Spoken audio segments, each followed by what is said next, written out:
ambiguity in different modules. In a previous video, I talked about ambiguity with respect to syntax. Now I'm going to look at ambiguity in different modules. And the reason I want to do this is because I think it tells us a lot about how grammar itself works in languages. We'll start with lexical ambiguity, which is really, in some ways, the most boring type of ambiguity. So remember that a word or a sign is a combination of two things. There's the form, or the signifier, and then there's the meaning, or the signified. So ambiguity, lexical ambiguity, is where you have the same form, but two different meanings. So we have the two words flower and flower that sound identical in English. But in one case, we're talking about wheat that has been ground up into a very fine powder versus the bloom of a plant. Similarly, there is phonological ambiguity. The difference here, to my mind, between phonological ambiguity and lexical ambiguity is that in phonological ambiguity, our underlying representation is different. So what we envision in our brains when we think of the words is not ambiguous, but when we actually utter them, it ends up having the same phonetic expression. So there is a rule that inserts a t between an n and an s in English. So we have the word that refers to a young royalty, the son of a king, that is pronounced prince. But I would argue that underlyingly that T doesn't exist. That's something that gets inserted.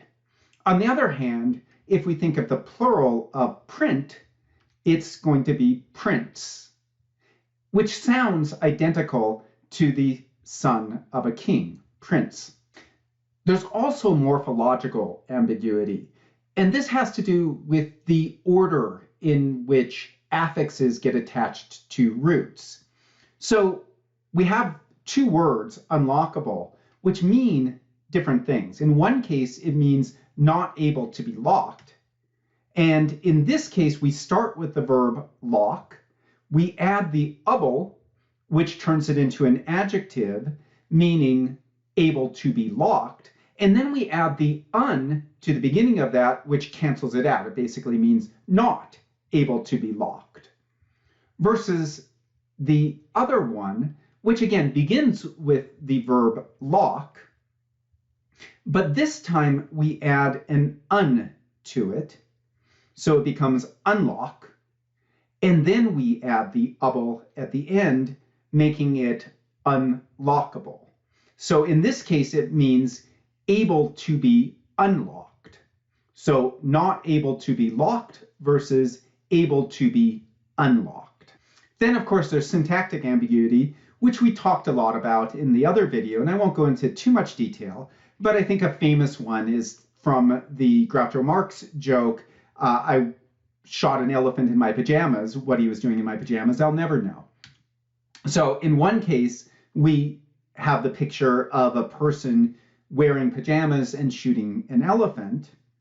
And in this case, the preposition phrase then modifies the verb phrase shot an elephant. So it tells us how the person shot the elephant. In the other case, though, where it's the elephant wearing the pajamas, in this case, in my pajamas, that preposition phrase is modifying the noun elephant, and it becomes shot an elephant in my pajamas. Okay, now the last thing I want to talk about in terms of ambiguity is semantic ambiguity. And here we've got two different sentences, she could not go versus she could not go. Same form. And in fact, I would argue that syntactically, they're identical. However, semantically, they're not. And just as we represent morphology with hierarchical tree structures and syntax with hierarchical tree structures, we can also do that with semantics. In the first case, we've got the meaning, the interpretation, it is possible that she does not go. And in this case, we've got propositions, a modal, a negation, an argument, and a predicate. So the way we're looking at it is that we've got a negation negating the proposition, she goes. And then we've got the modal, which means it is possible. And so now what we're saying is, it is possible that she does not go. On the other hand, the not could apply at a different place. It could be that the not is on the outside. In semantics, we refer to this as scope. So in the first version, not, the negation takes narrow scope. It's further down in the proposition. In the second case, meaning it is not possible that she goes, the not is taking wide scope. So in other words, it's occurring above the could. So this is just a matter of where the negation applies in the two different sentences. And again, this is at a semantic level, not at a syntactic level. Scope ambiguities can apply at different places too. So for example, we can also get a scope ambiguity with respect to one and negation, as in this first one, she doesn't like one dog, which could mean there's one dog she does not like, or it could mean it's not the case that she likes one dog. So again, I find you need a little training to get these scope ambiguities. So when you say she doesn't like one dog, it could be that you have in mind a particular dog she doesn't like. So in general, she loves dogs, but there's one dog she doesn't like. Or it could mean that she doesn't like one single dog. She hates all dogs. In that case, it would be, it's not the case that she likes one dog. You can also get ambiguity when you get a combination of quantifiers. So every is a quantifier, as is one. So you can get a scope ambiguity with respect to every and one. In one case, every boy likes one dog could mean that there's one dog and every boy likes that dog. Or it could mean that for every boy, there's at least one dog that he likes. And then finally, you can also get distribution ambiguity. So in this last one, 3 boys danced with 3 girls. One interpretation of it is that there was a group of 3 boys and they were dancing with a group of 3 girls. So there's 3 and 3 each. Or it could mean that there's a distribution effect where there are 3 boys and each one of those 3 boys danced with 3 girls. Maybe not simultaneously, but over the course of the dance, each boy danced with 3 girls. And in that case, there could potentially be 9 girls. Whereas in the first interpretation, there's clearly exactly 3 girls. Now, what this requires us to do, though, in understanding that there's a difference between syntax and semantics.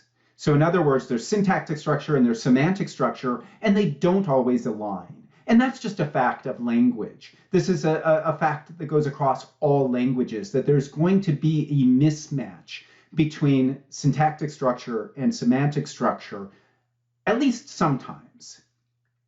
Which means that from a theoretical point of view, we have to explain that. So probably the most common explanation for it is the one that Noam Chomsky has advocated for many decades, going on more than, probably at this point, going on more than half a century. He has argued that syntax takes sort of begins with syntax, and then semantics is mapped onto the semantics. In other words, we start with the syntax and then we move things around in order to get semantics. There was a movement, and there's still some theories floating around, although they're not as dominant as Chomsky's theory, that flips that. And one term for that is generative semantics, where the semantics takes the primacy, and then syntax is mapped onto the semantics. So we begin with the meaning, and then we shift things around in order to meet syntactic grammaticality. Or another approach would be that they're parallel, that there's going to be some sort of interface between the two, but they are parallel and independent of each other. So the first one we call generative syntax, the second one we call generative semantics, and the third one is called parallel modules.